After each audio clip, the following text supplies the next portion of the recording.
Hey guys, welcome to the Off-Season Podcast. My name's Caitlin Smith, and today I have my brother, Kyle Smith, the driver of the number 77 358 Modified at Grandview Speedway.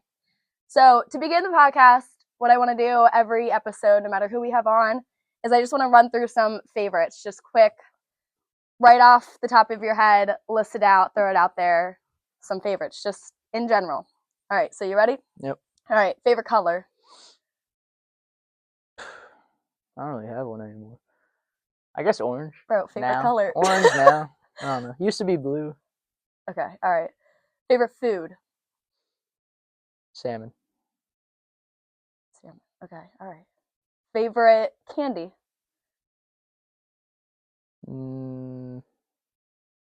Nerds gummy clusters or Skittles gummies. Yes, those Nerds gummy clusters are the best. All right. Favorite drink? It could be alcoholic or not alcoholic, whatever you prefer. I'll do both. Non-alcoholic, I just body armor or water, and then alcoholic. Beer. What kind of beer? Specific beer right now is Genesee, but next year that could be different. Cheap beer. All right. Favorite sport other than racing? To golf. To play for sure. To watch, I don't know. I watch probably football to watch, but I like to play golf. Okay. All right, and last favorite driver in racing. In all of racing. All of racing. Probably Christopher Bell. Good one. I was in Victory Lane with him. Mm-hmm. Were you jealous? No. Okay. All right, tried. All right, so just wanted to run through some favorites, and then we're just going to run through some questions that were asked by everyone on Facebook that ultimately sent in some questions. So we have 10 questions, and it could be either related to racing or not to racing, and then you could add on whatever you feel as well. So to begin, you kind of just want to introduce yourself, the basics of who you are, and I guess kind of just, you want to summarize like your season for this year. Yeah, for the racing season. What's going on next year? No, just like summarize like your racing season from 2025. All right.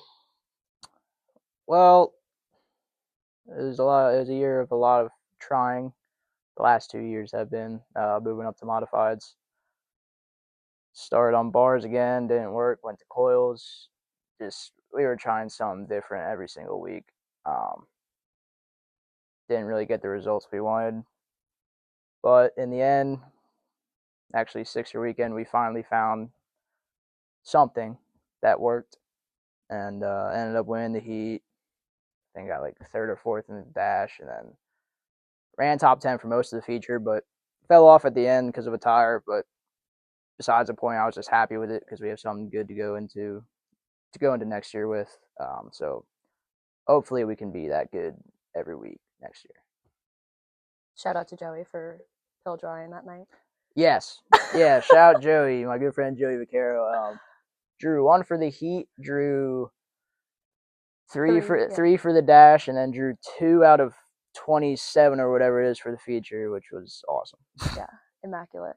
I still remember being in the back of the pace track as Miss Grandview, and I like turn around and I see the whole field, but like seeing you second right behind us to start that race was so cool. And I was so incredibly upset. If one time I did not have my phone to just like record you right behind us was that moment. But I'll have it in my brain forever, so I guess that still counts for something. Yeah, no, that was definitely cool. I wish I could have led at least one lap. I think I was like inches away to one lap, but yeah, it was fun to just battle for it for a while. Yeah. Nice. All right, so we're gonna pop into some questions right away. I'll run through these. I'll also have some of my own questions to ask. So first question is, what are your off-track hobbies? Like I said, golf. Got into it like 2 or 3 years ago. Love to go out and play, even if it's by myself. I really don't care. Sometimes it's better that way.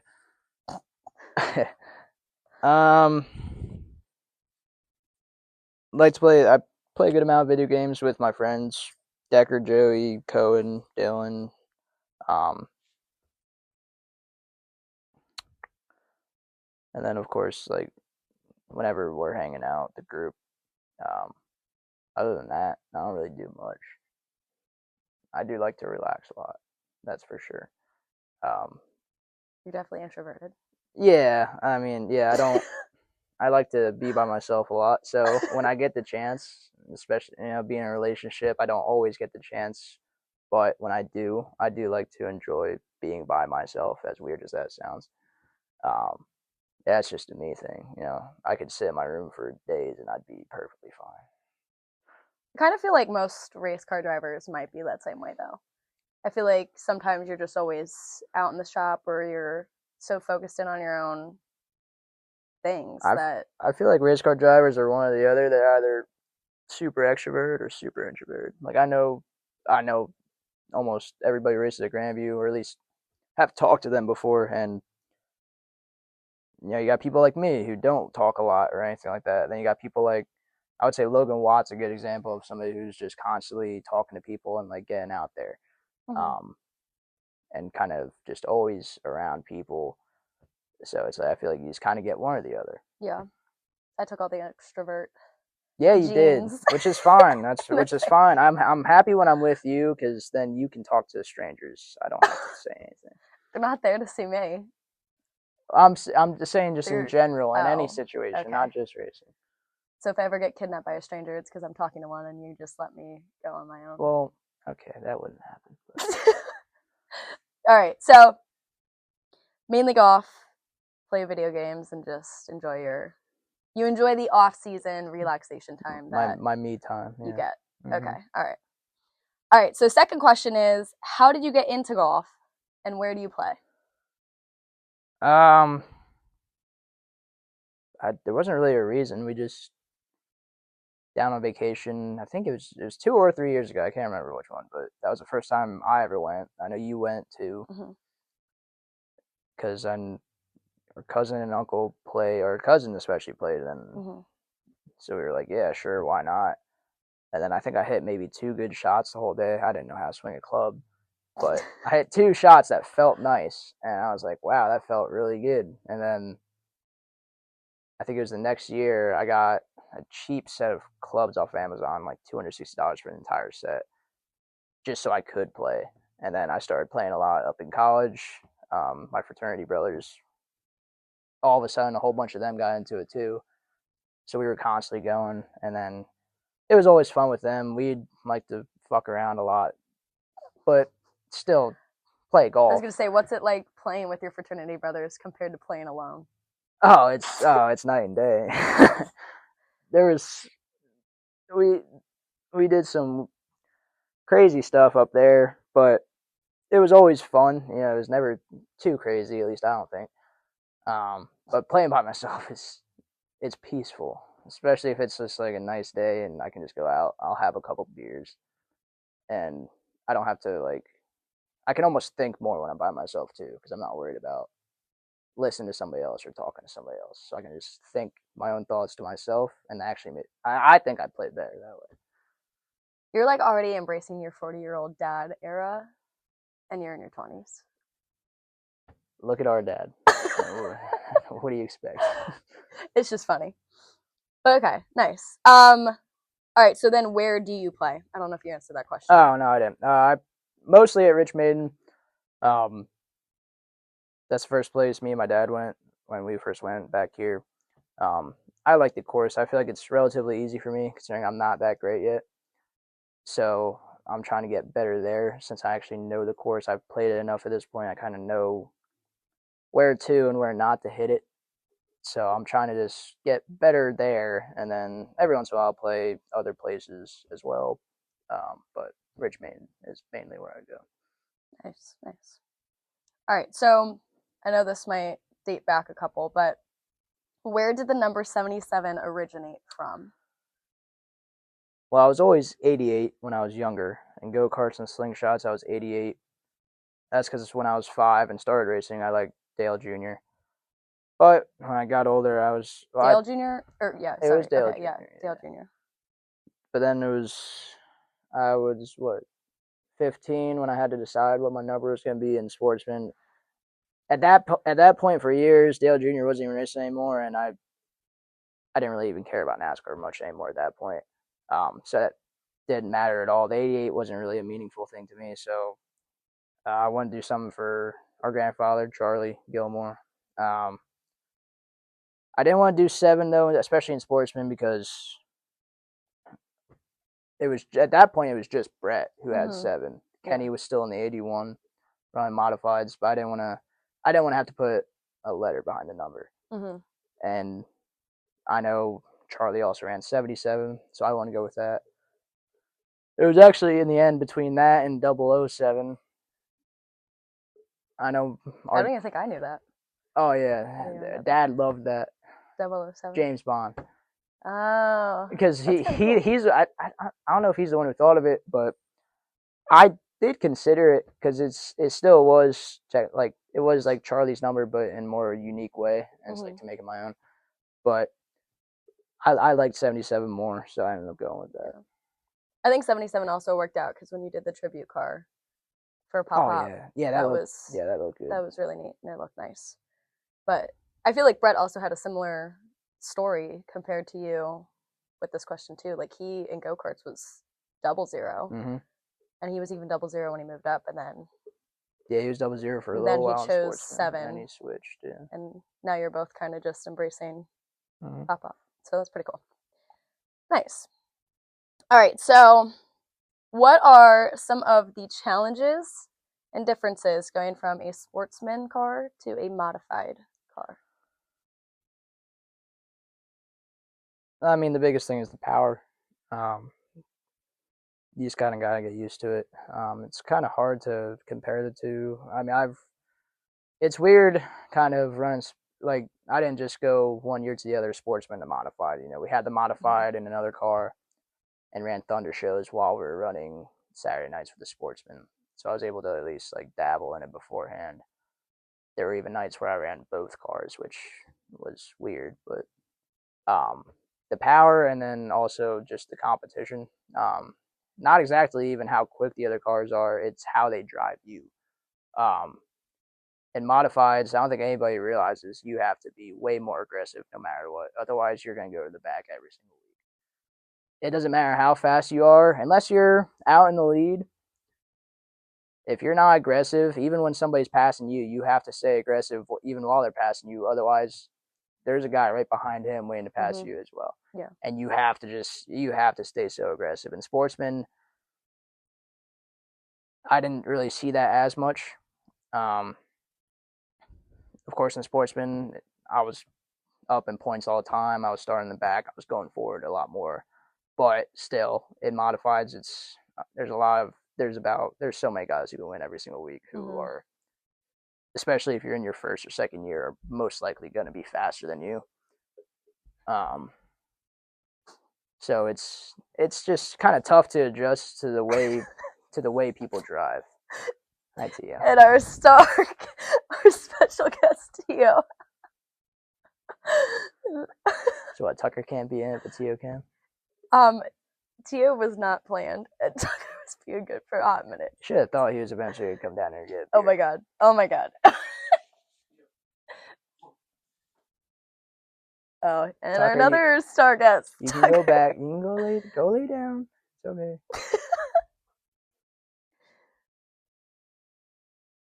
Okay. Brief intermission. Okay, so those are some of your main challenges and differences from going from a sportsman car to a modified.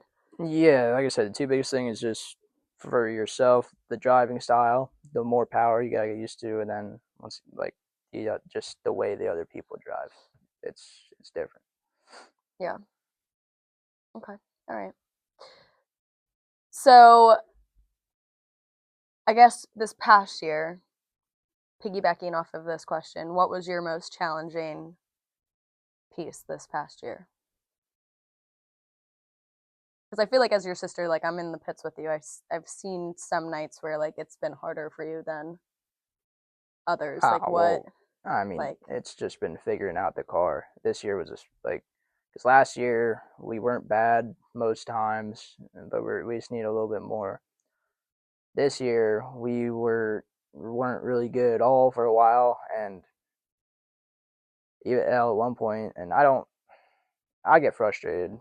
mm, Dad gets frustrated, mhm, but usually like we almost never get frustrated with each other. And the one week we did a little bit. It was nothing bad, nothing crazy, but that was like the first time anything close to that has ever happened. mhm, And it's just because it was like all year. And then we thought we were close, and then for some reason we went to something completely different, and then we were terrible. So I was frustrated, and then I think he was probably feeling the same way. And then I got pissed off, and then he gets pissed off, and it just kind of goes. It went back and forth, um, just kind of hitting each other's emotions back at each other. I get pissed off, he gets pissed off. It's like yeah, it's kind of how it goes. After that is when we got better, though. mhm, I think we both realized at that point, like that one week we were terrible. We didn't make the feature. We went mhm, backwards in Consi, which shouldn't happen. mhm, And it's like I told him, I was like, we need to go back to what we had last week, and that's what we did, and it was a lot better.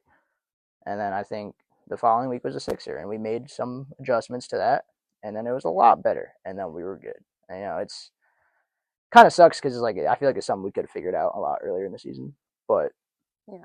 I'm just happy we got there. So. Well, sometimes you gotta like hit rock bottom before you Yeah, can we move were. up and be bigger. Then hopefully, like that'll, like you said, the 76er weekend will just be like a good, just like ending note to lead into next season too. Oh yeah, like I said, we went backwards in the end of the sixer. I could care less, honestly, though, just because I was happy with the night after the heat race. We were in the feature. The car was great. I could have I could have taken the green and pulled off, and I would have been perfectly happy just because the car was good. That Yeah. was the main goal going into that night. So. Okay. All right. So another question that somebody asked was, do you have any interest in racing anything else like a sprint car or a late model? Well, I would if I was given the opportunity, I would drive almost anything. With four wheels. To clarify that. Late model, I think would be really cool. I love watching them. They're up there. Late models and modifieds are probably my two favorite dirt racing cars to watch. Um, Sprint cars, I don't know. That you gotta have a lot of balls to drive one of them. Thank you for saying you don't know, because I don't think I would have I didn't enough. say I didn't have them, but that would be rough. Yeah, I would love it'd be to. rough to watch. Like, to be I'm honest, sure. Yeah. I think mom would have a heart attack. I don't think that. Mom doesn't want me to run 600. Yeah. I would. Speaking on that, I would love to race a 600. I would just to try it. They look so fun. Your girlfriend got one. Yeah, I know. Hop on in that thing. Yeah, it's not her decision. Joe is not letting me in the 600 anytime soon.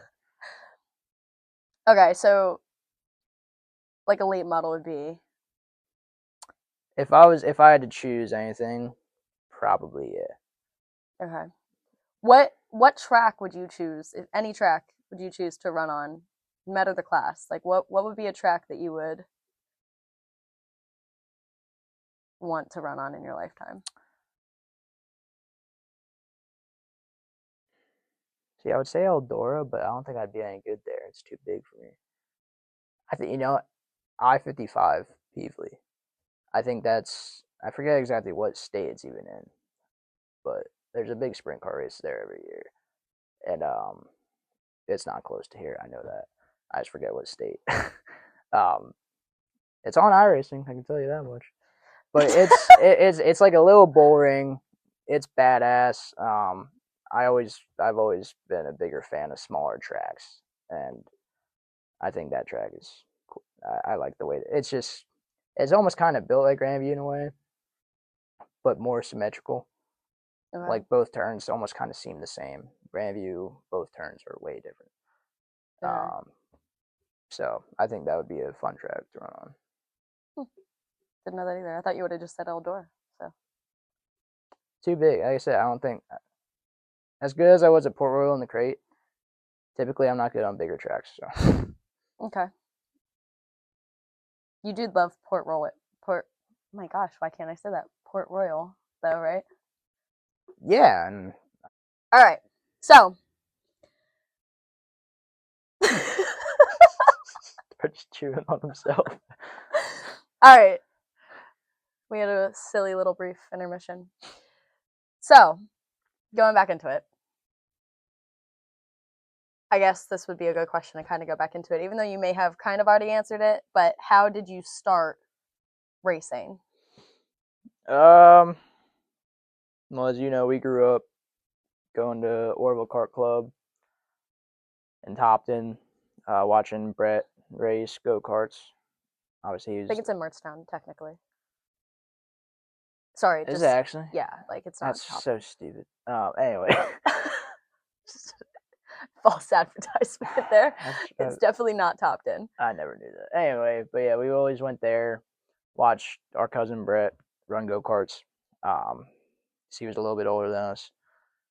And then I think, from what I don't really remember, but I was told this when I was 5, I was asked if I wanted to race, and I said yes instantly. And then I think it was that year. I think I started in the middle of the year when I was 5. They got me a little Pee-wee go-kart, which is what they call them there, Pee-wees, kid carts, whatever you want to call them.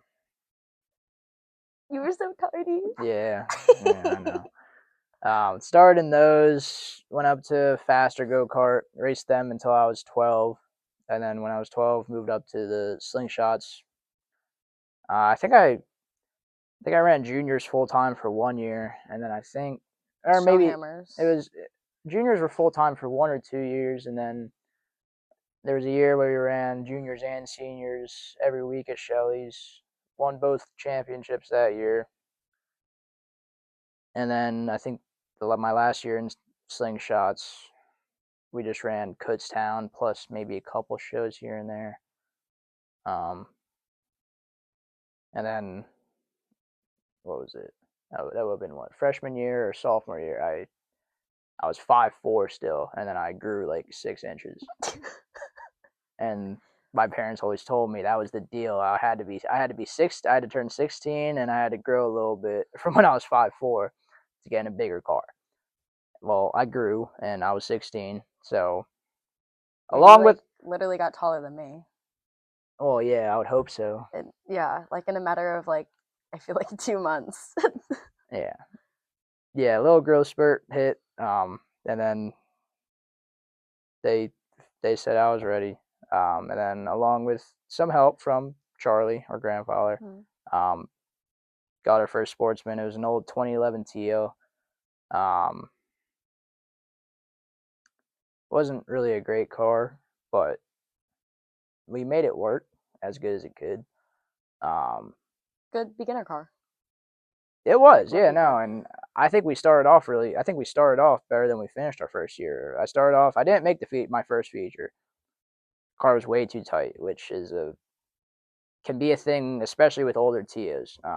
And we didn't know what we were doing. It was our first week in a sportsman and a bigger car. Second week, started up front in the heat race because we were back in points. Got into the handicap through the heat. But since it's my first feature, we started at the rear, and I drove from 24th to 14th. And I remember our mom was the one, came in the pits, she said, and she was proud and everything, and she said, next week, she said, you're starting in the front. You're not going to the back. I'm like, all right. I'm like, if you said it, I'm not going to say no. And I think the next week, made it into the handicap again through the heat. Started 7th, and I ended up finishing 2nd in my second feature ever to Brad Brightbill, who eventually won the points that year. So it was, I don't remember. I have no idea what happened after that race that year. No idea. Couldn't tell you. You hit a high and you were like, all right, I just remember those first 3 races, missing the feature because the car wouldn't turn. Then starting from the back and passing some cars, and then starting up front and finishing up front. Yeah. Not a bad like beginning to your No, it was great. rookie at all. It was great. I think we ended that year 7th in points actually, which was good. We were happy with our first year. And kind of stayed like that for the next 2 years. We still had the TO. And no. You decided to win like without me being there. Well, no. Rude. You're getting ahead of yourself.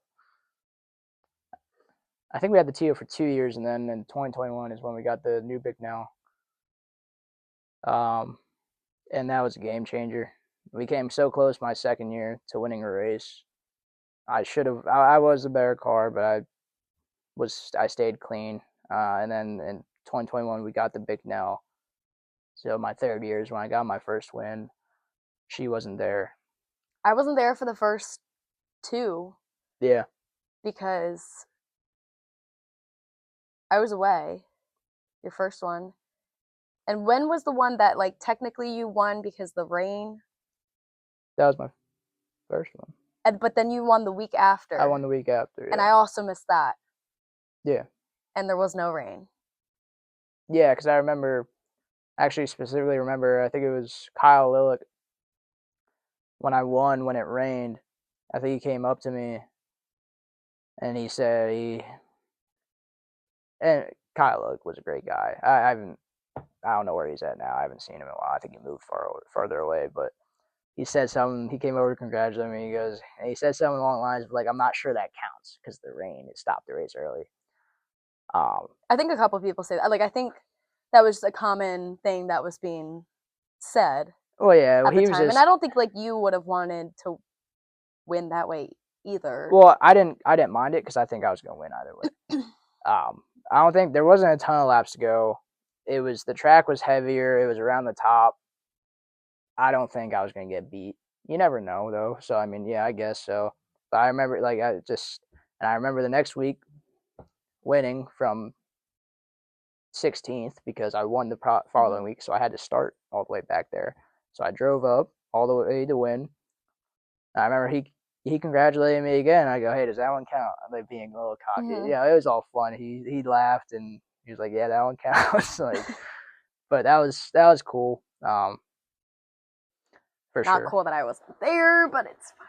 Yeah, well, you got me a 6-pack of beer since you weren't there, so that was good. Yeah, that made up for it. Oh yeah, you're so welcome. Thanks. All right. So that was good. That really went through a lot of things. So one question was, what makes Grandview so successful? And I don't know if this is like asking more so of like driver wise and fan wise, or I guess you could answer that question however like you take it. So like what makes Grandview so successful? Well, the track is so successful like business wise because it's a good track. You know, you don't some of these tracks you go out and it's one lane all night. At Grandview you never get that. Some nights are different than others. Every night's going to be different, obviously. Some nights are great. Some nights are a little bit on the iffy side. But either way, you're going to go out and you're going to get at least a decent track to race on, which that's why I love it. You know, you go out there, modified and sportsman are different because you go out at different times. Sportsman heat races, I was there for 5 years. Trust me, I know a lot of times they aren't great. Modified heat races are a lot better. Usually the track winds out a little bit. You have at least 2 lanes to work with at that point. Contis are usually always good. You know, they'll rework the track a little bit for them and give you something to race on. And then features, modifieds go out first. For us, it's always a little bit heavy in the beginning, but with 28 cars out there, it widens out real fucking quick. Like 5 laps in, there's going to be a top. You're going to be able to run the bottom. And then from there on out, you have no idea what's going to happen. Which that's what's fun about Grandview, especially in the modifieds. You really don't know. It's all over the place. You don't know what it's going to do. You have to constantly be trying shit. And then the sportsman feature goes out. Depending on the night, obviously there's sometimes they should do work to the track and they don't. But I feel like most of the times they leave it somewhat decent. Like, at least I think they have been the last couple of years. I remember there was one year, I don't know what, when I was in sportsman, I felt like it took rubber probably 50% of the races, which wasn't fun. But I think they've been doing better. They just have to. Sometimes I feel like they have to almost not try and push it so hard. Sometimes I feel like they just want to get the show in and leave. And it's like, I get it when it's a later night, Mm-hmm. but yeah, I feel like sometimes they're fighting the time. but it's like I don't know. I feel like there's always time to at least like dump a little bit of water on the track. I remember sometimes when I was in sportsman, they would do the modified victory lane quickly, and then they would pace us while they were dumping water on the track. So they would literally, basically, the water truck was basically pacing the pace car for a couple laps, and it's like that's not gonna do a whole lot, but it does something at least. You know, it's like it's better than doing nothing. Yeah.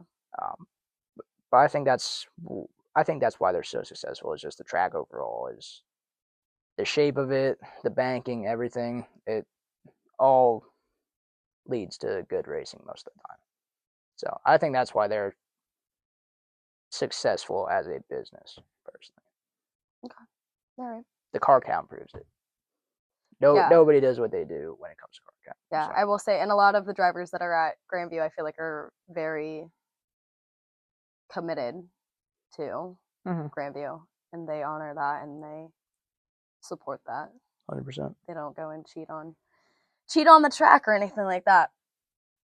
All right, so kind of, I feel like you kind of answered this, but this may be just like in your whole career. So like, what's been the hardest obstacle you've ever had to overcome as a driver?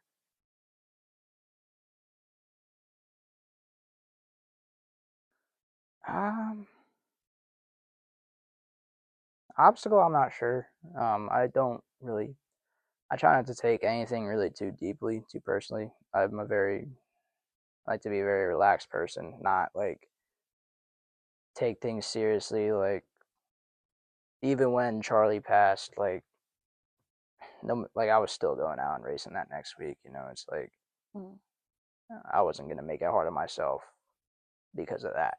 Yeah. You know what I mean? Well, he wouldn't have wanted you to miss anyways. Oh no, but I'm saying like I didn't make that an obstacle. Like I didn't. Yeah. I honestly, as bad as it sounds, I tried not to think about that while I was racing. You know, just because it's like I'm there to focus on racing, and that's it. And it's like to think about that, you know, that could distract me and shit like that. Usually, I don't really think of much at all on the race. And I just kind of wander around, sit on top of the trailer, watch races, go out and drive the car. Yeah, you like genuinely don't talk. When it, yeah, if it doesn't have to do with the car, I think you're the most silent, like, person there. If it doesn't have to do with what the car is doing or how the car feels, it doesn't need to be talked about. That's my opinion. Obviously, like during intermission and shit, I'll go shoot the shit with like Decker or Joey. Most of the time, it's them or Adriano. But when the races are going on and I'm focused, if it doesn't have to do with the car, don't even worry about it. Don't even talk to me about it. I feel like as someone who's like watched you, I feel like an obstacle that you have overcame, and maybe not like overcame, but like have gotten better at, is just like the nights that have been frustrating where like, I used to, you get out of the car and you're pissed off, and like I'm sure every driver goes through it, but like it's sometimes just a matter of like there's been nights where like I've watched you get out and I've watched you walk to the back of the trailer and I just know not to like even talk to you for like 5 to 10 minutes, but like I feel like you've gotten better with that where you just know now how to get out of the car that way and just like calm yourself down before. Well, yeah, I would still say if I'm pissed off, don't talk to me. But I know. And that you know that goes for everybody. I don't even. Yeah. But yeah, I'm not. Well, I haven't been a child for a long time, but I'm not. I don't have that childish in me anymore. I feel like I'm able to calm myself down while I'm still in the car before I come in. You know, I'm not going to come in, at least not the first couple of years. Yeah, I would, if something stupid happened, I'd come in, I'd maybe throw a steering wheel or something. Now the biggest thing I do is when I take my gloves off, I'll maybe just slam them down on the corn picker. Like, yeah, that's what I mean. Like, I feel like you've gotten better with and just controlling it.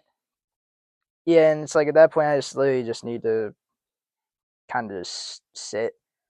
A lot of times, if I'm pissed off when I come in, I'll just go straight up on the trailer and just sit there. Yeah. I don't even care if there's racing going on or not. I'll just sit there. Sometimes it gets bad to a point where I need to say something to somebody. A lot of times I like to just honestly Mertzy. A lot of times I'll just go and bitch to him because he'll listen to me. He might yell at me for yelling at him, but either way, I know I can just bitch to him if I need to, and he's right there. Like a lot of people do. Sometimes I feel like that's just better for me than to go to somebody else's pit. You know, if I really need to say something to somebody else, I will go say it. It's not like I'm ever going to get aggressive with anybody. I'm not that type of person. But it's just, everybody does stupid shit. I've had people have come into my trailer, come up to me and said I was being an asshole or something like that. It's part of racing. It's racing. Everybody's gonna get fucking emotional, gonna get pissed off. It is what it is. Yeah. If I fuck up, I'll let you know. If you fucked up, I'll let you know. It's either way. Yeah. It's how it is. I feel like that's just something that like all drivers deal with that a lot of at least fans don't see because they're not always back in the pits, and it just goes to show that like how much heart and passion and like energy every single driver and team puts into the car, because there are, like you said, there are nights where like everybody, like every driver's gone through it, I'm sure crew has gone through it, and you just all deal with it so differently, but at the end of the day it's truly just because you all care so much about the sport, and it means that much. If you're not in the race car, you wouldn't understand it. That's the bottom line. I mean, obviously nowadays, especially on Facebook, you have a whole lot of people saying stuff about every little thing, and I don't post nothing on there. I like to read the shit. It's entertaining to me, but some of the shit you see on there is just kind of stupid.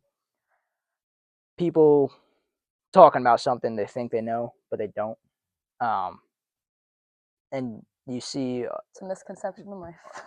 So many drivers on there, they don't say a word. You know why? Because they know how it actually is. Yeah. And they don't have to say anything about it. Then you got fans on there. I was gonna say, at the end of the day, you guys also you're public figures. I mean, people that like you may not even realize know you. Like, you have eyes. Like, you have your role models to younger drivers to, like, I feel like a lot of things nowadays is like disrespect and stuff, and like you don't want to be seen as like a disrespectful driver to these younger kids that are going to move up and race each other just as hard as I'm sure they're racing each other now in the lower classes, Yeah, I mean, it's just, like I said, it's just depends on the driver. Some people get more aggressive, some people won't. I try not to. I try to stay out of conflicts.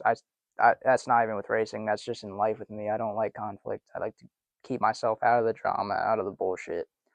I feel like life is easier that way. It's more simple. Yeah, that's fair. All right, so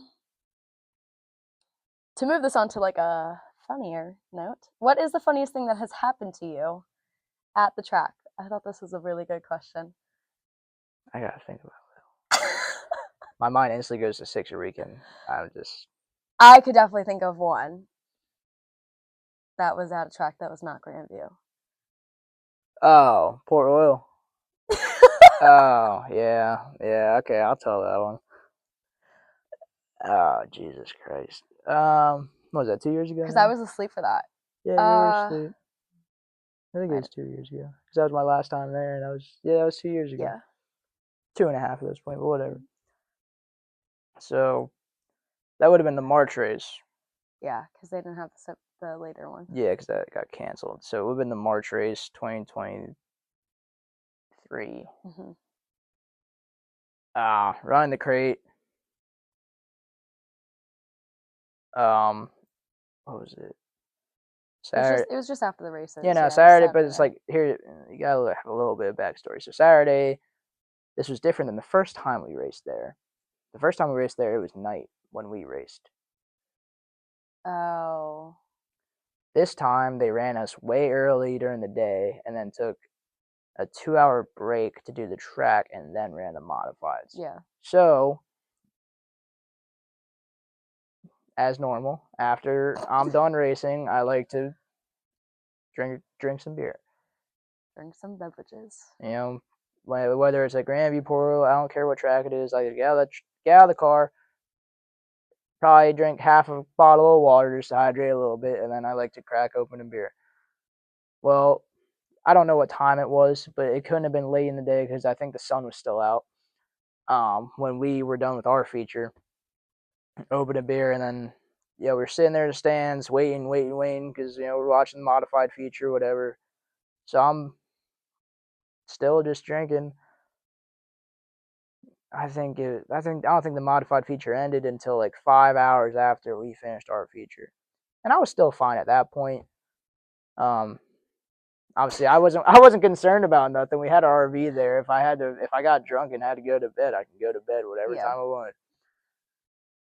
Well, then hung around the pits for a while after modified race, kept drinking, nothing too crazy, and then eventually went out to the fucking campsites. At this point I kind of blame Ryan Simmons for this, because he gave my girlfriend Adriana his golf cart. I don't know why, but he did. And at this point I was getting handed stuff, so I don't even know. I couldn't tell you what I was drinking, but people were handing me stuff to drink, shots, whatever the hell else. I don't even know. It was too long ago. Well then, and I don't remember this because at this point I was blacked out. I guess we were still. Adriana was driving the golf cart. I was driving with her. We stopped somewhere. She got out.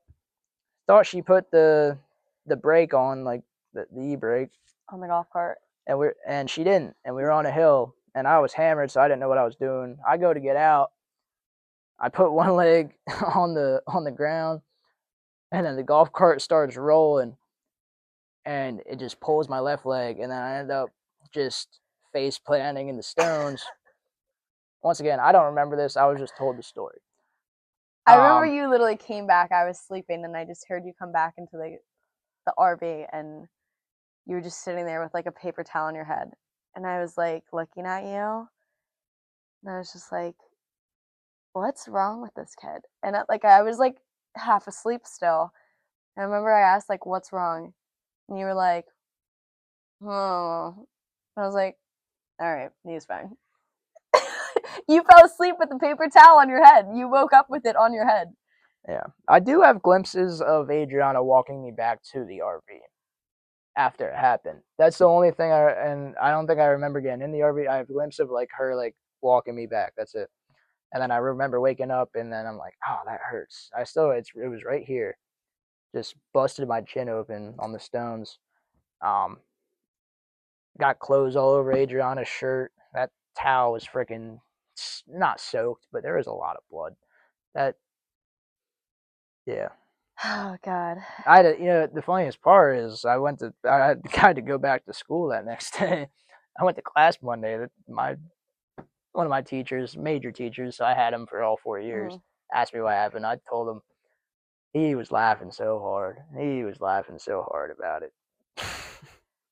Drinky too hardy. Yeah, that wasn't. Oh, I had a good time. That's all I know. It was, I think, more funny to me hearing the story as to what actually happened in the morning, because I genuinely thought you like got into a fight or something like cool or like cool. Why is it not cool, but like why is fighting cool? Just like tough. Like I was like, oh, like he got punched in the face or something.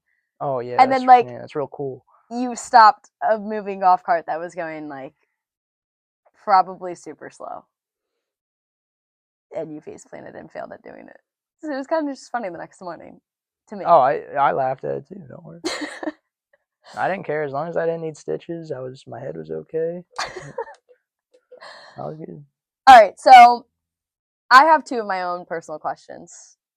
One, because I was asked it on a podcast that I was on with Trackside Trash Talk. And then two, because I'm just genuinely curious. So, first one is, what is it like living with me as your sister? I mean, it doesn't really faze me. I've lived with you my entire life. I feel like it's been, at least ever since we got older, it's been the same thing. Obviously, you were at school for a while, then I was at school kind of at the same time. That was just kind of whatever. Now it's like, well, I always leave my door open. And it's like, the only thing, I mean, I'm always in my room. But it's like, it's kind of nice having you there. If I ever need to talk about something, I will. More times than not, I feel like it's you coming to tell me about your kids at school or whatever. And your issues, girl thing, you gossip more, whatever. I don't like to talk. Whatever. We are just talking about it. You talk more than I do, so it makes sense. I like to. Okay, well, like you like to talk too. There are moments where you have come and like talked to me, and I couldn't get away from you. Oh yeah, I can get like that. Not as much as you. All right. I'm just saying. I'm It's, the golden but I mean, parent, other it's than that, fine, I mean, it's it's like it's kind of just like I don't know. We do our own thing. I mean, it's like I don't know. It's nice having you around sometimes though, because like especially Sometimes. well, no, I never. It's not like I ever don't like having you around. Because once again, even like if I don't want to be bothered, it's not like we're constantly fucking talking to each other. Yeah. I can still do my own thing. You can still do your own thing. That's what I've been saying. But it is nice because like if fucking I'm bored, you're usually doing something on like a weekend night. So that's like I'll just be like, oh, I'll come with and go drink or whatever. I don't know. Yeah. I might do that tomorrow night, by the way. We'll see. Adriana's not here. I don't know what to do. I got nothing to do. All right, sounds good. We'll talk later about those things. All right, so second thing is, how did you feel?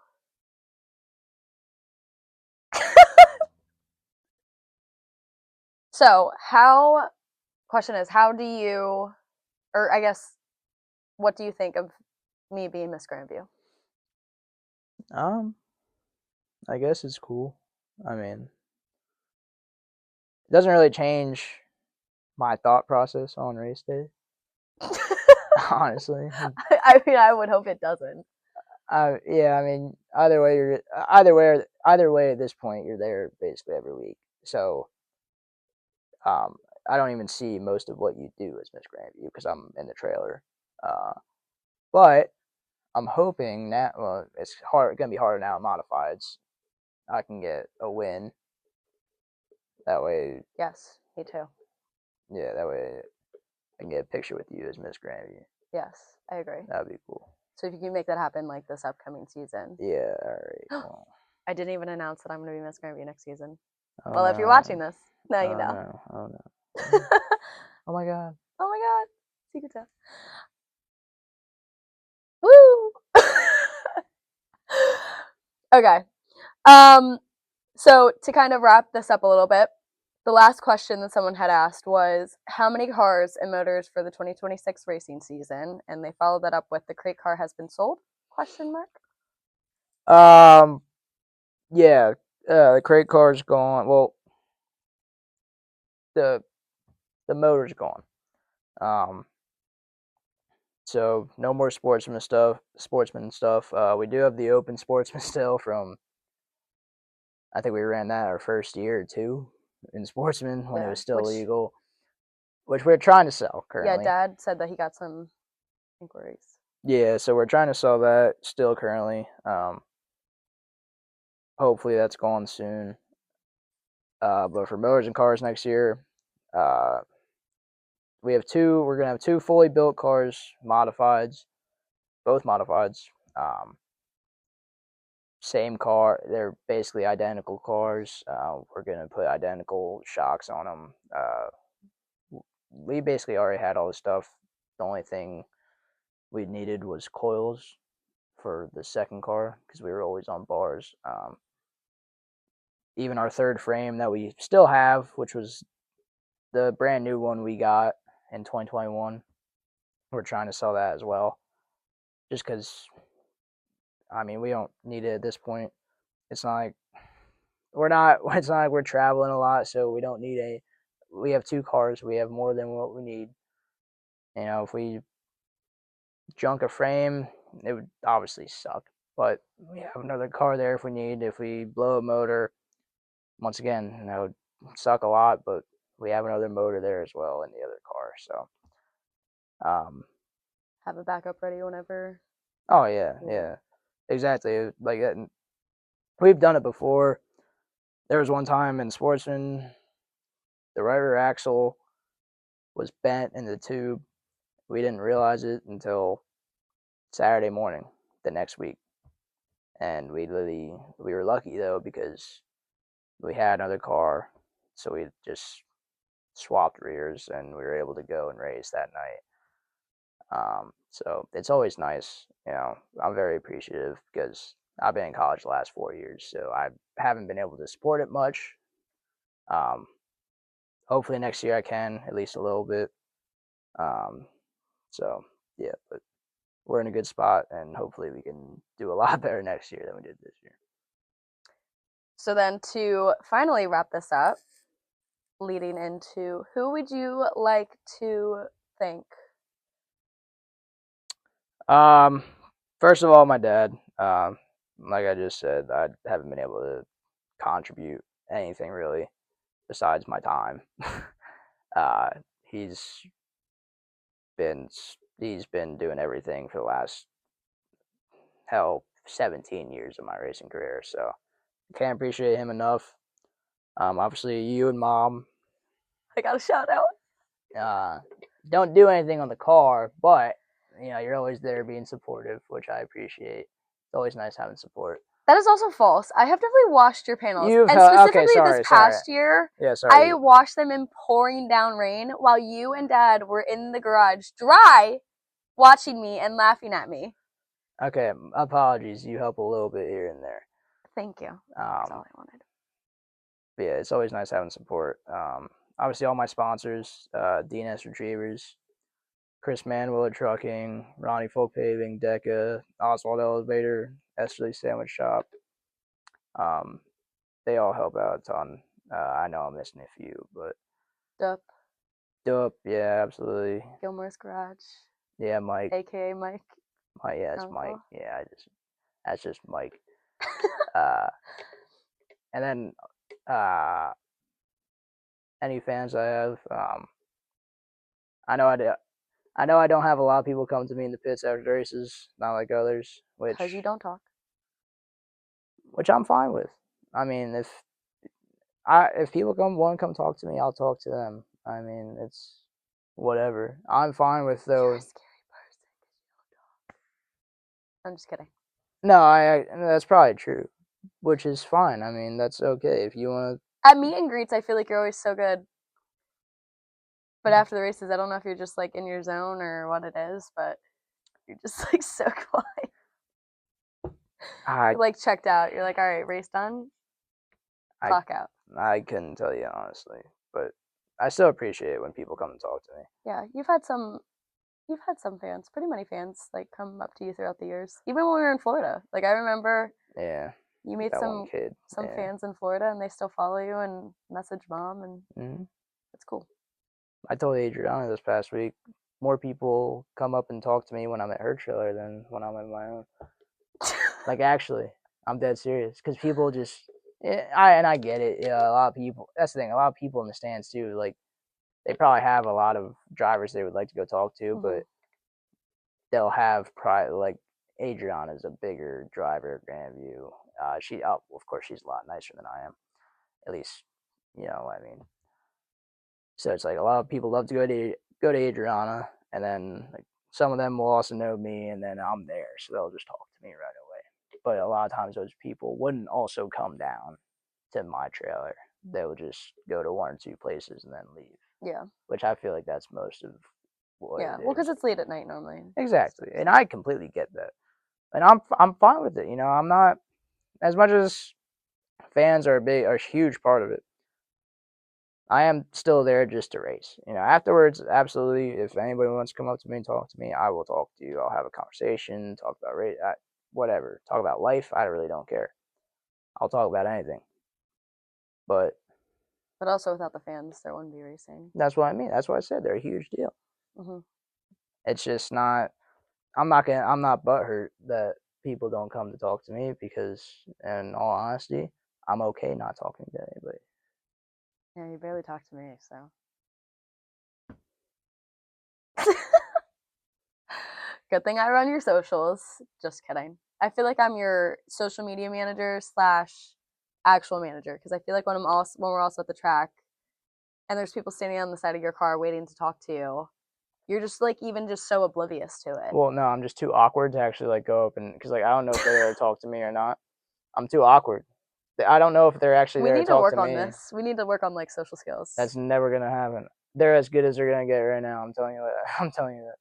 Oh my gosh. So if you're watching this and he looks socially awkward, just walk into the trailer. Walk in the trailer.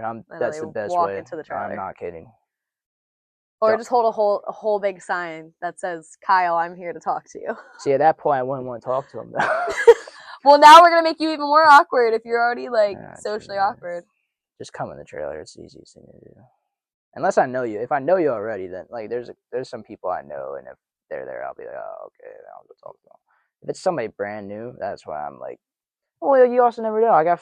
We got Brett right next to me, who has a huge following, yeah. 50 to 100 people every week. Yeah. Well, because sometimes people are on that side of the car, and I'm like, and they're looking at my trailer, but I'm like, do you want to talk to me or talk to him?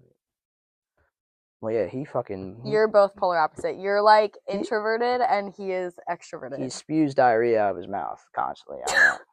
And I don't even mean that in a bad way. No, he's even done that since we were little. It just keeps coming. He was like our teacher when we were little. That's why we're so messed up. Well, he's on here next, so see what he has to say. I'll be playing iRacing while you're doing that, just listening. All right. Well, thank you guys for all watching the off-season podcast. This was Kyle Smith with us today. Stay tuned for what's to come next. I'm not going to take this seriously. All right. I'm going to say. Go lay down. You're not a part of this. You will lay right there, too. That's the thing. Yeah, but then his head's just going to pop out. Tucker. He's literally he just has his head. Lay down. Tucker, He's lay trying down. to figure out how to maneuver his ass lay so he down. can get out of here. Lay down. So, lay down. I don't know why you're sniffing me. Lay down. No. Okay. What do you say? Love Port Royal. Oh my gosh, why can't I say that? Port Royal, though, right? Yeah, and I mean, I would love to run the modified there at some point. Talk about power. Dig. Thank you. Sorry. Like what? I got pissed too. Hold on, I got pissed. Thank you. Just let it. Because I don't feel like. And now the dog. But I'll keep like piggybacking. It's hard to act surprised about some things and be like, "Oh, really?" That's what I mean. I don't know. You can be more casual about it. Like, whatever. All right. Hold on. Action.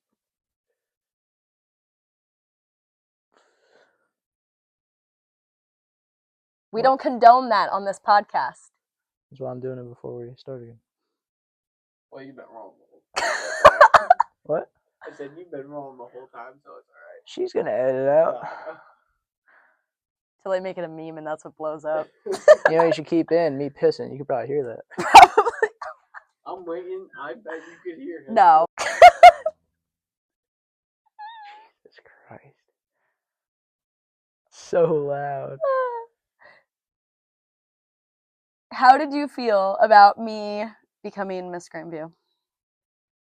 I kind of saw it coming because Dad was finally gonna make you pay to get into the pits. So then you said, "Fuck you, I'm gonna be Miss Grandview. That way I don't have to pay to get in the pits." That is not and how I that even actually get. happened. Are these things still on? Mine is. Yours green? Yeah. Alright, sick. We're just You wanna know what I just thought about? doing piss breaks now. I understand why you said you could hear your piss. You got the microphone on. Yeah, exactly. You just put that together now? That's crazy. Yep.